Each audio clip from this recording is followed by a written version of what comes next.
तो सबसे पहले जो हम डिस्कस कर रहे हैं वो हम टेबल डिस्कस करेंगे। हमारे पास HTML में टेबल क्या चीज़ होती है और हम क्यों मतलब डिज़ाइन करते हैं। टेबल एक्चुअली में जब हमने डाटा को किसी एक स्पेसिफिक फॉर्मेट में शो करना होता है, टेबल रोज एंड कॉलम्स के पैटर्न में शो करना होता है, तो उसके लिए हम टेबल यूज़ करते हैं। और टेबल का टैग ही हमारे पास इसी तरह से यूज़ होता है HTML के अंदर, कि हम एक टेबल का टैग यूज़ कर रहे हैं जो ओपनिंग और क्लोजिंग टैग होगा, जिस तरह से कोई भी HTML टैग होता है। यहाँ पे हम इस टेबल को क्लोज कर रहे हैं। देन इसके बाद हमारे पास इन टेबल की रोज डिफाइन करते हैं, ये हम TR के नाम से टेबल रोज डिफाइन करते हैं। और पहली जो हमारे पास होती है वो टेबल की हेडिंग्स होती है, कि आपके टेबल के टॉप पे जो चीज़ें आ रही होती हैं, जो कॉलम्स नेम होते हैं, वो हमारे पास टेबल हेडिंग होती है। उसको हम टेबल TH के नाम से डिफाइन करते हैं। और इसमें हम डिफाइन कर रहे हैं फर्स्ट नेम, लास्ट नेम और देन एज। और सिमिलरली हम टेबल रोज डिफाइन करते हैं और इसमें हम टेबल डाटा एंटर कर रहे हैं। ये हमारे पास डिफरेंट टेबल डाटाज हैं जो हम यहाँ पे एंटर किया हुआ है। ये फर्स्ट रो है हमारे पास, एंड ये सेकंड रो है। सिमिलरली ये हमारे पास थर्ड रो है। तो हमने एक टेबल डिज़ाइन किया है जिसमें हमने 3 रोज एंटर किए हैं और एक हमने हेडिंग्स एंटर किए हैं। और इसकी जो हमने विड्थ सेट की है वो हमने 100% सेट किया है कि हमारा जितना टेबल का साइज़ होगा उतनी हमारी इसकी हेडिंग होगी। और देन ऊपर स्टाइल के टैग में हमने कुछ थोड़ा सा स्टाइल का कोड लिखा है। उसमें हमने क्या किया है कि इनको बॉर्डर असाइन कर दिया 1 पिक्सल सॉलिड ब्लैक। ठीक है, तो ये सिर्फ स्टाइल हमने इस टेबल पे अप्लाई कर रहे हैं। तो ये स्टाइल अब CSS अप्लाई करने का एक मेथड है, हम जिसको हम अ, इन मतलब हम डिफरेंट टाइप से हमको डिफाइन कर सकते हैं। स्टाइल को इनलाइन भी कर सकते हैं और हेड के अंदर भी डिफाइन कर सकते हैं, या इनको सेपरेटली फाइल के अंदर भी CSS को हम इंक्लूड कर सकते हैं। तो ये हमने जस्ट एक थोड़ा सा स्टाइल डिफाइन किया, देन आगे हम फर्दर देखते हैं और क्या हम इसको स्टाइल अप्लाई कर सकते हैं। तो ये एक सिंपल टेबल है, लेट्स सी कि हमें इसकी आउटपुट क्या मिलती है, किस तरह से हमें इसका इंटरफेस शो होगा। ये हमारे पास टेबल के फॉर्मेट में डाटा आ गई है, हमारी टेबल हेडिंग्स हैं। ठीक है, जो हमारे पास इस तरह से शो हो रही है, ये टेबल हेडिंग्स हैं। और सिमिलरली ये हमारे पास टेबल डाटा है, तीनों रोज। तो इस तरह से हम HTML के अंदर टेबल डिफाइन करते हैं। और ये जो कॉलम्स आ रहे हैं, मतलब इनको बॉर्डर मिल रहा हुआ है 1 पिक्सल, ये हमारा CSS की वजह से है, जिसको मैंने ये हाईलाइट किया हुआ है। ठीक है, तो इस तरह से यूज़ करके हम इसको डिज़ाइन कर सकते हैं, अपने टेबल्स वगैरह बना सकते हैं। सिमिलरली हमारे पास टेबल की एक और एग्जांपल है। इसमें हम क्या कर रहे हैं, सेम वही टेबल है जो हमने ऑलरेडी डिस्कस किया है। ये हमारे पास टेबल है और यहाँ पे हमने इसकी रोज डिफाइन की हैं, फर्स्ट नेम, लास्ट नेम और एज वगैरह। ये इसकी हेडिंग्स है और ये वही डाटा जो हम ऑलरेडी टेबल को देख चुके हुए हैं। अब इसमें हमने जो डिफरेंस किया है वो सिर्फ ये किया, स्टाइल के अंदर हमने थोड़ा सा और ऐड कर दिया। हमने टेबल को, टेबल हेडिंग को, टेबल डाटा को 1 पिक्सल सॉलिड दे दिया है, सॉलिड ब्लैक दे दिया और पैडिंग दे दी है 5 पिक्सल। ठीक है, पैडिंग क्या होती है मैं आपको अभी बताता हूँ जब आपके पास इंटरफेस आता है। और देन उसके बाद बॉर्डर स्पेसिंग हमने इसको दे दी है जो कि 15 पिक्सल सेट कर दी। जस्ट हमने इसको ये सिर्फ स्टाइल असाइन किया है, बाकी सेम कोड जो है वो ये ऑलरेडी पहले वाला ही है जो हमने पहले से देखा हुआ। तो लेट्स सी कि हमारी जो इसमें आउटपुट बनती है वो क्या बनेगी।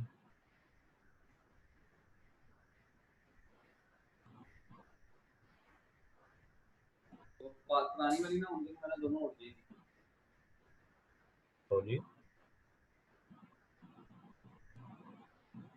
ओके, ये बॉर्डर स्पेसिंग हमने सेट की है 1 पिक्सल, मतलब हर बॉर्डर के दरमियान जो डिफरेंस है वो 1 पिक्सल हमने सेट कर दिया हुआ। ठीक है, और जो हम पैडिंग की बात कर रहे थे, पैडिंग डिस्टेंस होता है किसी भी बॉर्डर का अपने ही इनसाइड जो टेक्स्ट होता है उससे डिस्टेंस।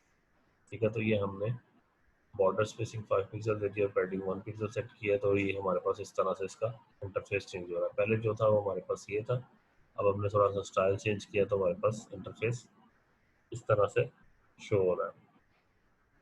सिमिलरली हम टेबल के अंदर हमारे पास एक और कॉन्सेप्ट यूज़ होता है जो कि जिसे हम कॉल स्पैन कहते हैं। ये आप इसलिए यूज़ करते हो, लाइक आपके पास कुछ ऐसी नीड आ जाती है कि जिसमें आपके पास 2 कॉलम्स हैं जिनको आपने मर्ज करना है, लेकिन उनकी हेडिंग दोनों की सेम होगी। तो उस केस में क्या करते हो आप, कॉल स्पैन टू सेट कर देंगे, मतलब जितना भी कॉल स्पैन सेट करेंगे उतने कॉलम्स जो है वो आपस में मर्ज हो जाएंगे। कॉलम्स को मर्ज करने के लिए हम कॉल स्पैन का टैग यूज करते हैं। इसमें हम वही स्टाइल अप्लाई कर रहे हैं, बॉर्डर 1 पिक्सल और बॉर्डर को क्लैप्स कर दिया, मतलब इसे हाइड कर दिया है। और सिमिलरली हमने पैडिंग 5 पिक्सल साइन कर दी है, टेक्स्ट अलाइन लेफ्ट सेंटर कर दिया, लेफ्ट कर दिया।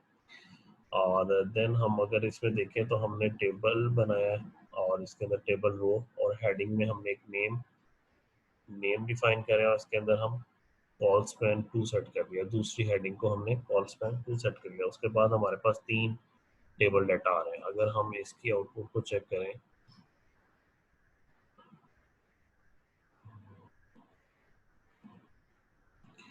ये टेलीफोन लाइक, अगर आपके पास 2 कॉन्टेक्ट नंबर हैं और एक ही लोग हैं तो हम 2 दफ़ा टेलीफोन नहीं लिखेंगे, मतलब यहाँ पे भी एक लाइन लगी होती है, यहाँ पे टेलीफोन आ रहा होता। इसकी जगह पे हमने क्या किया है, इस पूरे कॉलम को हमने मर्ज कर दिया है, मतलब कॉल स्पैन से। और मर्ज करने के बाद हमने इन दोनों के नंबर्स जो हैं वो सेपरेटली ऐड कर दिए। तो ये कॉलम्स को मर्ज करने के लिए हमारे पास जो टैग यूज होता है वो कॉल स्पैन होता है। इससे हम डिफरेंट कॉलम्स को आपस में मर्ज कर सकते हैं। इसी तरह अगर हमारे पास रोज को मर्ज करने की ज़रूरत हो कि हमारे पास कुछ ऐसा स्ट्रक्चर आ रहा है कि हमें रोज को मर्ज करना है, तो उसके लिए हम क्या यूज़ करेंगे, सेम वही चीज़ें हैं, जस्ट कॉल स्पैन की जगह हम रो स्पैन यूज़ करेंगे। हमने जस्ट इसका इंटरफेस थोड़ा सा डिफरेंस डिफरेंट किया है, बाकी चीज़ें वही है। नेम टेलीफोन हम यहाँ पे लें, इन दोनों रोज को हमने इसमें मर्ज कर दिया, और बाकी ये किसका कॉन्टैक्ट नंबर है वो नाम लिखा है, और देन उसके बाद कॉन्टैक्ट नंबर हमने ऐड कर दिए। तो इन कॉलम्स को, मतलब इंस्टेड ऑफ कि हम यहाँ पे एक और लाइन आ रही होती है दोनों में टेलीफोन लिखा होता फिर ऐड करते, तो वो इतना अच्छा नहीं लगना था। हमने इन दोनों को मर्ज करके तो उसी के साथ नंबर्स ऐड कर दिए। तो ये कॉन्सेप्ट है रो स्पैन का और कॉलम स्पैन का। तो इसी तरह से आपको, मतलब डिफरेंट स्ट्रक्चर्स आपको किसी भी किस्म के डिफाइन बना सकते हो इनको यूज़ करते हुए, रो स्पैन को यूज़ करते हुए और कॉलम स्पैन को यूज़ करते हुए। जो जिन कॉलम्स को आपको मर्ज करना है, आप जस्ट वहाँ पे कॉल स्पैन प्लेस कर दोगे, जहाँ पे रोज को मर्ज करना है वहाँ पे आप रो स्पैन ऐड कर दोगे। तो क्लियर है, किसी को इसमें कोई क्वेश्चन तो नहीं है?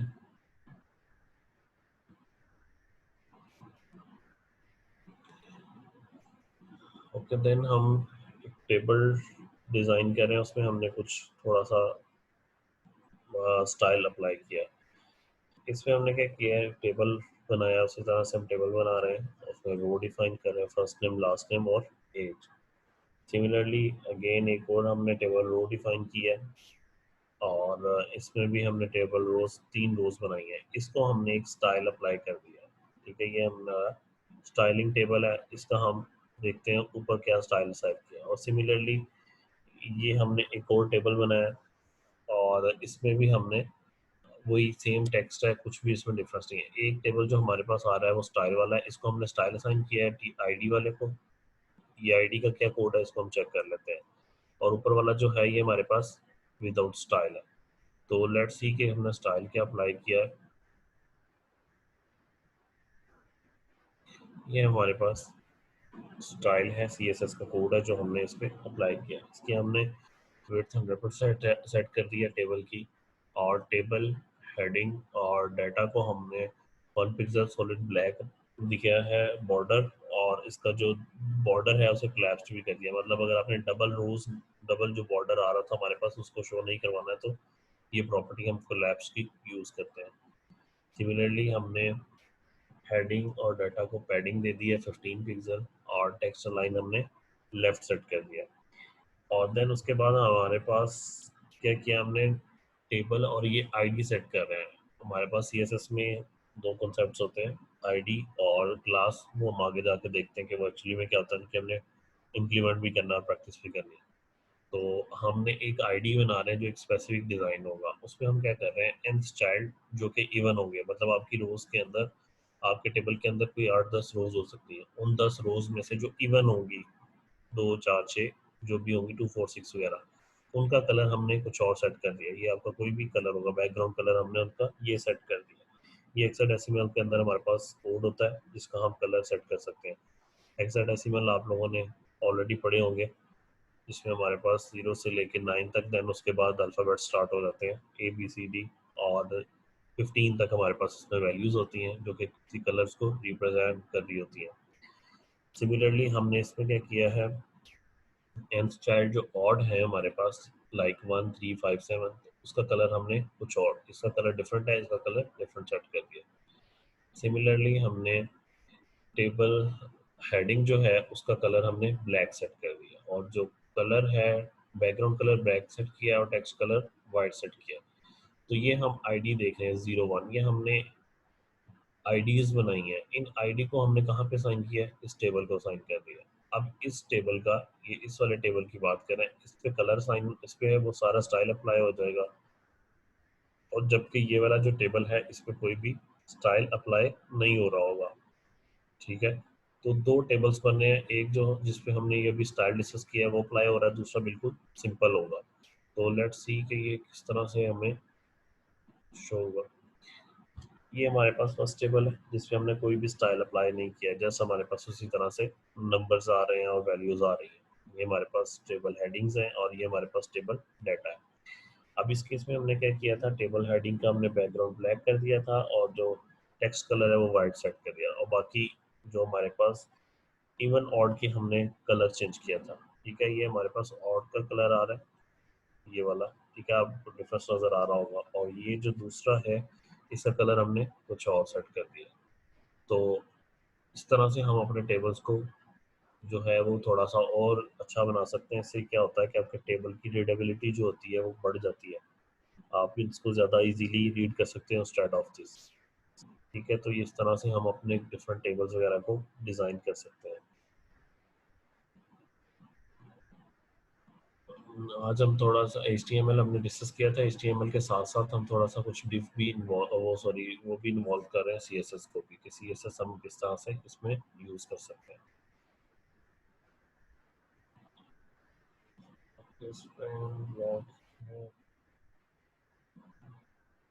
ओके, हमारे पास एक पैराग्राफ है जिसमें हमने क्या यूज़ किया है, स्पैन यूज़ किया, और उसी स्पैन के अंदर हमने स्टाइल अप्लाई कर दिया है।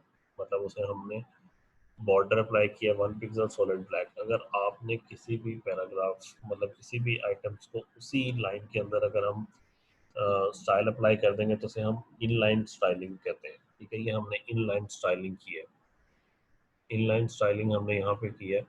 तो हम इनलाइन भी कर सकते हैं, हम हेडिंग के अंदर भी डिफाइन कर देते हैं, उसे हम इंटरनल कहते हैं। जो अभी हम टेबल वगैरह के अंदर देख रहे थे, ये सारी की सारी जो स्टाइलिंग है इसको हम इंटरनल कहते हैं। ठीक है, अगर हम एक सेपरेट CSS की फाइल बना रहे हैं और उसको इसी फाइल के अंदर इंक्लूड करा रहे हैं तो उसको हम एक्सटर्नल कहते हैं। तीन तरीके से हम CSS को यूज़ कर सकते हैं, इनलाइन, इंटरनल और एक्सटर्नल। ये हमारे पास इंटरनल है, और ये जो हमारे पास है जो भी हम देख रहे थे इसको हम इंटरनल कहते हैं। ये हमारे पास इनलाइन है, और जो पहले देखी वो इंटरनल, और अगर हम सेपरेट फाइल में बनाएंगे तो वो एक्सटर्नल हो जाएगी। और अगर हम इसकी आउटपुट देखें तो ये हमारे पास स्पैन के अंदर मतलब सिर्फ उतने ही एलिमेंट को बॉर्डर असाइन कर रहा होगा, सिर्फ हमने इस चीज़ को बॉर्डर असाइन किया, बाकी सारा टेक्स्ट हमारे पास उसी तरह से आ रहा है। तो स्पैन में हमने ये बॉर्डर साइन कर दिया था, तो इसलिए सिर्फ इस पोर्शन को शो हो रहा है, बाकी सारा जो है वो हमारे पास उसी तरह से टेक्स्ट आ रहा है। तो सिमिलरली हमारे पास आगे कुछ कॉन्सेप्ट हैं HTML के जो हम डिव यूज़ करते हैं। आपका कोई भी जो वेब पेज होता है वो डिव की बेस पे बना होता है, मतलब आपकी वेब पेजेस के डिफरेंट पोर्शन सेट किए होते हैं, मतलब उनको डिफरेंट सेगमेंट्स में डिवाइड किया होता है, जिसमें से आपके 2 4 6 किसी जितने मर्जी सेगमेंट्स आप बना सकते हो। तो उसमें से हमारे पास एक हमने बनाया डिव। डिव क्या करता है कि आपकी वेब पेज पे उतनी स्पेस ऑक्यूपाई कर लेता है कि वो सारे का सारा वेब का पोर्शन जो है वो इस डिव का है। हम मल्टीपल डिव भी यूज़ कर सकते हैं, हम नेस्टेड डिव भी यूज़ कर सकते हैं। इसको हम क्या कर रहे हैं, स्टाइल बैकग्राउंड कलर अप्लाई कर दिया ब्लैक, और कलर हमने इसका वाइट सेट कर दिया, पैडिंग हमने 20 पिक्सल सेट कर दिया, और इसके अंदर हमने पैराग्राफ्स बना दिए हैं, और हेडिंग बना दी और पैराग्राफ बना दिया। तो ये सारे के सारी जो है इस डिव के अंदर आ रहे हैं, तो ये सारा जो स्टाइल है ये इनके ऊपर भी अप्लाई हो रहा होगा। अगर हम इसकी, ये हमारे पास एक डिव का पोर्शन है, जितना पोर्शन ब्लैक है ये एक डिव है। ठीक है, तो आपका वेब पेज जो होता है वो डिव्स की बेस पे ही बन रहा होता है कि आपके जितने divs आपने बनाए होते हैं उसका मतलब है कि उतने उसके वेब पेज के सेगमेंट्स बने हुए हैं, उतने पोर्शंस बने हुए हैं।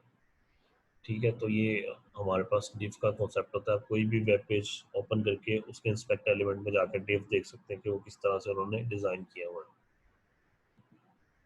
सिमिलरली हमारे पास अगेन हमने एक हेडिंग यूज़ कर रहे हैं और इसके अंदर भी हम स्पैन कलर रेड असाइन कर रहे हैं, और इसमें से सिर्फ इस पोर्शन को हमने स्पैन असाइन किया है जो कि इम्पोर्टेंट है। तो मतलब जो सिर्फ इस पोर्शन का कलर रेड हो जाएगा, बाकी सारे उसी तरह से हमारे पास बाय डिफ़ॉल्ट जिस तरह से उसी तरह से आ रहे होंगे। लेट्स सी कि सिर्फ ये वाला पोर्शन जो है वो रेड हो गया, बाकी सारे उसी तरह से आ रहे हैं। तो हमने कोई स्पेसिफिक स्टाइल असाइन करना तो हम इस तरह से स्पैन के थ्रू असाइन कर सकते हैं। देन हमारे पास एक कॉन्सेप्ट आता है क्लास का, कि क्लास क्या होती है। आपने वो पढ़ी होगी, मेरा ख्याल है सबने पढ़ ली होगी। क्या भी पढ़ रहे हो आप लोग? वो पढ़ लिया आप लोगों ने?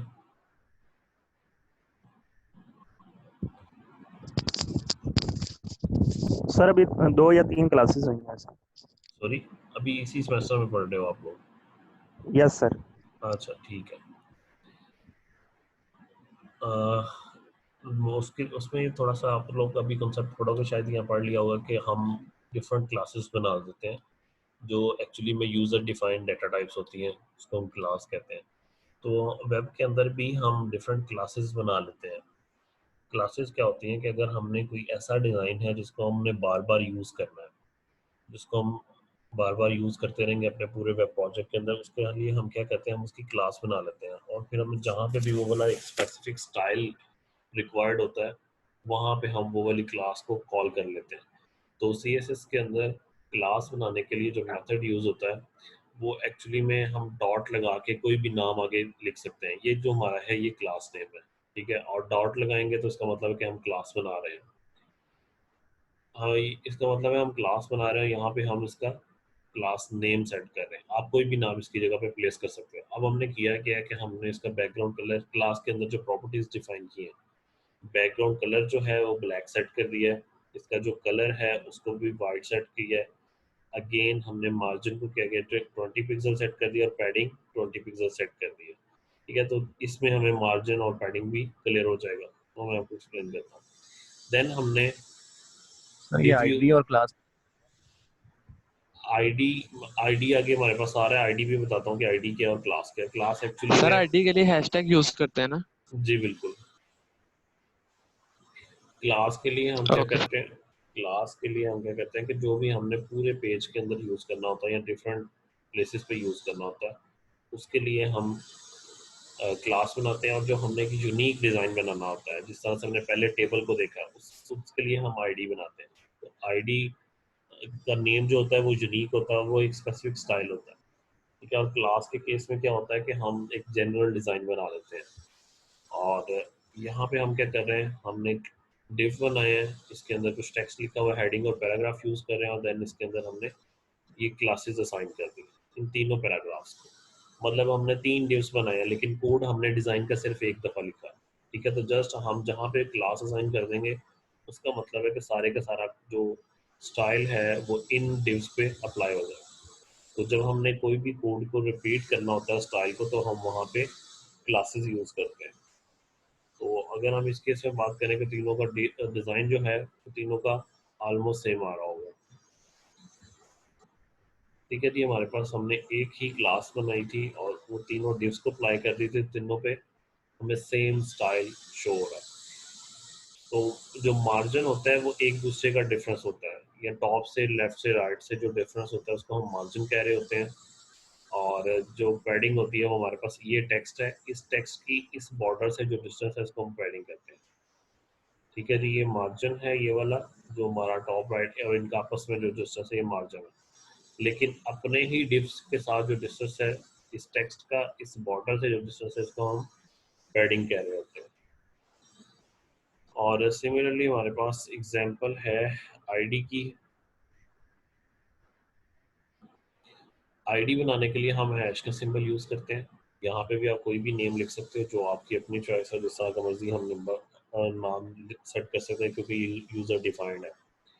सिमिलरली इसके अंदर हम क्या कर रहे हैं, इसका background colour light blue set कर रहे हैं, कलर हम इसका ब्लैक सेट करेंगे, पैडिंग जो है वो 40 पिक्सल असाइन कर देंगे और टेक्स्ट अलाइन जो है वो सेंटर सेट कर देंगे। और देन हमारे पास हेडिंग और पैराग्राफ हम यूज़ कर रहे हैं, और ये जो हमने हेडिंग है ये जो यूज़ हो रही है, इसके अंदर हमने क्या किया है, हमने इसको आईडी असाइन कर दी है माय हेडर के नाम से। तो माय हेडर के नाम से ही हमने ये आईडी बनाई थी, ठीक है। तो ये सारे का सारा जो स्टाइल है वो हमें इस हेडिंग के ऊपर अप्लाई हो जाएगा, इस स्पेसिफिक हेडिंग के ऊपर अप्लाई हो जाएगा। तो इस केस में क्या होगा, ये हेडिंग के ऊपर हमारा वो स्टाइल अप्लाई हो गया है, जो कि हमने उसका बैकग्राउंड कलर ब्लू सेट किया था, टेक्स्ट अलाइन सेंटर किया था। तो इस वजह से हमें ये इस तरह से आउटपुट दे रहा है। तो ये हमारे पास इसका स्टाइल था आईडी का। आईडी अगर आपने मल्टीपल्स बनानी है तो सबके नेम डिफरेंट होने चाहिए, सारे यूनिक होने चाहिए, ठीक है, अदरवाइज वो कोलैप्स कर जाएंगे और आपकी जो आउटपुट है वो सेम नहीं आ रही होगी। अब आईडी और क्लास हमने देखा है, देन हम इसी के अंदर आईडी भी बना रहे हैं और क्लास भी बना रहे हैं, उन दोनों को हम मर्ज कर रहे हैं। ये हमारे पास वही कोड है जो भी हमने देखा हेडर के लिए, जिसमें हम बैकग्राउंड कलर जो है वो लाइट ब्लू सेट कर रहे हैं, कलर जो है वो ब्लैक सेट करेंगे, पैडिंग जो है वो 40 पिक्सल और टेक्स्ट लाइन जो है वो सेंटर। सिमिलरली हमने क्या किया, हमने एक और क्लास बनाई है, इसका बैकग्राउंड कलर हम टोमेटो सेट करते हैं, कलर जो है उसको वाइट और पैडिंग जो है वो 10 पिक्सल। और इसके बाद हम क्या कर रहे हैं कि हमने नीचे डिफरेंट हेडिंग्स बनाई हैं। ये हेडिंग हमारे पास बनी हुई है, हेडिंग है, इसको हमने आईडी असाइन कर दिया है। और इसी तरह हमारे पास और हेडिंग्स यूज हो रही है, इसको हमने क्लास असाइन कर दिया है, इसको भी हमने क्लास असाइन कर दिया, इसको भी हमने क्लास असाइन कर दिया। इसीलिए इसी तरह जब हमारे पास कोई लॉन्ग कोड होता है और हमने कोई भी कोड को रिपीट करना होता है तो उसकी जगह पे हम क्लास यूज कर रहे होते हैं, और जहाँ पे हमने एक स्पेसिफिक यूनिक स्टाइल अप्लाई करना होता है तो वहाँ पे हम हेडिंग यूज करते हैं, मतलब आईडी यूज करते हैं, ठीक है। ये आईडी असाइन किया है और बाकी तीनों को हमने क्लासेस असाइन किए। क्लास बनाने के लिए हम डॉट का सिंबल यूज करते हैं और आईडी बनाने के लिए हम हैश का सिंबल यूज करते हैं, ठीक है। तो लेट्स सी कि हमने चारों को स्टाइल अप्लाई किया वो किस तरह से। ये हमारे पास आईडी है, आईडी को जब हमने असाइन किया, और ये हमारे पास वो क्लासेस, ठीक है। क्लासेस का सबका कलर सेम है क्योंकि हमने एक जेनेरिक बनाया है, और आईडी का क्या है, जो इंटरफेस है वो डिफरेंट है क्योंकि हमने उसका कोड चेंज किया। तो ये डिफरेंस है आईडी और क्लासेस में सीएसएस के अंदर। और सीएसएस का जो हमारा कोड होता है वो हम यूजुअली स्टाइल में ही लिख रहे होते हैं या हम सेपरेट फाइल में बना देते हैं। अदरवाइज हम इनलाइन भी लिख सकते हैं, जिस तरह से ऑलरेडी आप लोगों ने देखा है कि हम इनलाइन भी अप्लाई कर सकते हैं। सिमिलरली हमारे पास ये इनलाइन की एग्जांपल है। ये सर क्लास और आईडी में फर्क क्या है वैसे? क्लास आपका वो डिज़ाइन होगा जो यूनिक, जो आपने पूरी के पूरी थीम एक सेट करनी होती है वेब की, मतलब एक कलर आपने कलर का फ्लो लेके चलना है पूरी वेब के अंदर थ्रू आउट। उसके केस में क्या करते हो, आप क्लास बना लेते हो, तो जहाँ पे भी आपको वो स्टाइल या वो वाला थीम चाहिए तो आप उसकी क्लास कॉल कर लेते हैं। लेकिन जब आपने आईडी यूज़ करना है तो आईडी का मतलब ये है कि वो यूनिक होगा, सिर्फ एक या दो एलिमेंट्स पे आप वो वाला स्टाइल अप्लाई कर रहे हो सकता है कि किसी एक पैराग्राफ पे या हेडिंग्स पे या किसी डिफ पे आपने वो स्पेसिफिक स्टाइल यूज़ करना है, तो तब आप उसकी आईडी बनाते हो। आईडी जो होता है वो यूनिक और होना चाहिए जितने भी आपके पेजेस हैं, और वो डिफरेंट होगा सबका। और क्लास में क्या होता है कि हमारा जेनेरिक डिज़ाइन होता है जिसको हम हर जगह पे कॉल कर सकते हैं। यानी कि आईडी जो होगा वो हर टैग के लिए हमें अलग बनाना पड़ेगा। हाँ जी, ऐसा ही है। अगर आप सेम बनाओगे तो वो फिर ओवरलैप कर जाएगा और वो उसकी आउटपुट आपको सही नहीं आएगी। और ये हमारे पास एग्जांपल हैं इन लाइन स्टाइल की। अगर आपको एक ही लाइन में, अपनी उसी लाइन में कुछ छोटी सी प्रॉपर्टी सीएसएस की कॉल करनी है तो हमारे पास ये सीएसएस की प्रॉपर्टी जो कॉल हो रही है, कलर रेड अप्लाई कर रहे हैं हम इस पे फर्स्ट पैराग्राफ पे, सेकंड पे हम क्या कर रहे हैं, कलर ब्लू सेट कर रहे हैं, और सिमिलरली हम फॉन्ट साइज सेट कर रहे हैं थर्ड वाले पे। तो एक ही लाइन के अंदर उसी लाइन पे जहाँ पे आप कोई एलिमेंट डिफाइन कर रहे हो वहाँ पे ही अगर आप स्टाइल अप्लाई कर देते तो इसे हम इन लाइन स्टाइलिंग कहते हैं। तो अब हमने 3 पैराग्राफ लिए हैं, तीनों पे हमने डिफरेंट प्रॉपर्टीज को कॉल किया हुआ है, डिफरेंट हमारे पास इसका इंटरफेस आएगा। फर्स्ट क्या है, नॉर्मल, दूसरा रेड, थर्ड ब्लू और ये बिग। ठीक है, तो ये हमारे पास इस तरह फ़ॉन्ट साइज पिक्सल 50 पिक्सल आ रहा है। फर्स्ट वन नॉर्मल था, ये रेड था और ये ब्लू और ये 50 पिक्सल। तो इस तरह से हम इनको स्टाइलिंग अप्लाई कर सकते हैं। सिमिलरली हमारे पास जो है इनलाइन को हमने अभी देखा है, इनलाइन के बाद हमारे पास है CSS लिस्ट।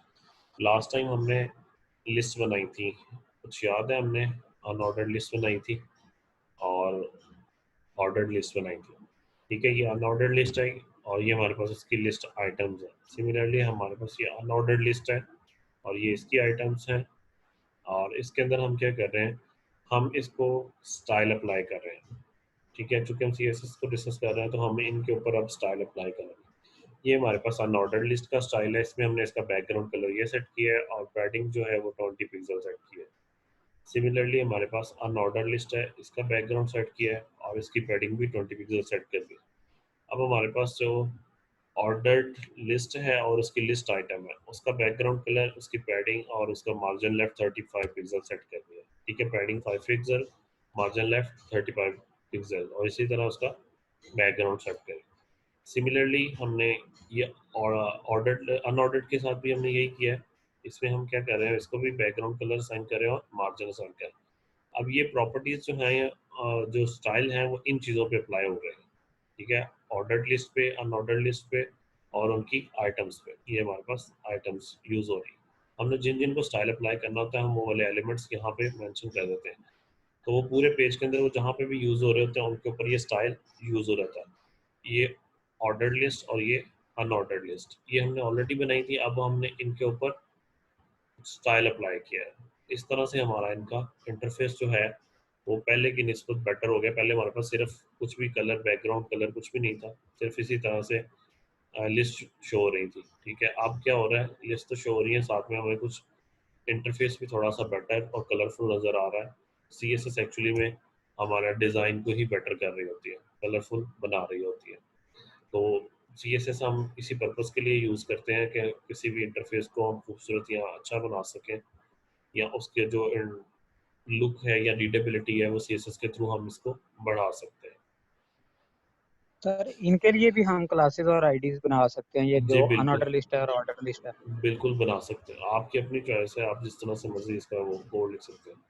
कोई भी कोड लिखने के मल्टीपल वेज होते हैं, आप जिस तरह से मर्जी इसका कोड लिख सकते हैं।